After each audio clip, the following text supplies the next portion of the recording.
राज्यातील नगर परिषदा आणि नगरपंचायतीत निवडणुकीचा बिगुल वाजलाय। एकूण 3820 प्रभागातील 6859 जागांसाठी रणसंग्राम होणार आहे।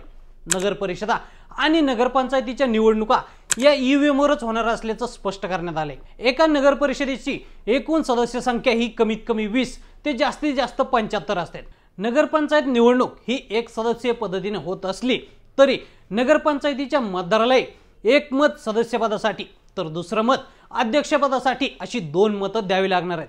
तर नगरपंचायतीमध्ये सदस्यपदाच्या 17 जागा आहेत आणि त्यासाठी निवडणूक होणार आहे। या निवडणुकीसाठी आचारसंहिता लागू झाली।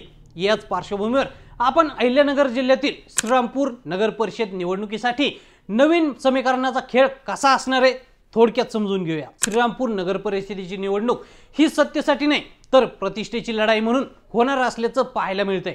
काँग्रेसकडून नगराध्यक्ष पदासाठी माजी उपनगराध्यक्ष करण सासाने यांची जोरदार चर्चा असल्याचं दिसून येत आहे। त्यांचा शहरातील कामकाजामध्ये सक्रिय सहभाग दिसून आलाय। राष्ट्रवादीतून काँग्रेसमध्ये आलेले राजेंद्र पवार, रईस जहागीरदार, शहराध्यक्ष अभिजित लिप्टे यांच्या प्रवेशाने काँग्रेसला नवं बळ मिळाल्याचं दिसतंय।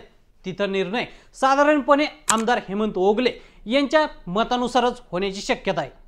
राष्ट्रवादीचा विचार केला तर माजी नगराध्यक्ष अनुराधा आदिक पुन्हा मैदानात उतरण्याची दाट शक्यता आहे। राष्ट्रीय सरचिटणीस अविनाश आदिक, माजी आमदार लहू कानडे हे राष्ट्रवादीचे उमेदवार ठरवण्यात अग्रभागी असणार आहेत। माजी नगरसेवक अशोक कानडे यांनाही निवडणूक लढवण्याची इच्छा आहे। त्यातच अनुराधा आदिक या भाजपमध्ये जाणार असल्याच्या चर्चांना उधाण आलंय, पण त्यावर अद्याप कुणीही भाष्य केलेलं नाहीये। श्रीरामपूरमध्ये राष्ट्रवादी पवार गटाचे शहराध्यक्ष लकी सेठी आघाडीत सहभागी होणार आहेत। भाजपचा विचार केला तर निवडणुकीची सगळी सूत्र माजी खासदार सुजय विखे यांनी हातात घेतल्याचं दिसतंय।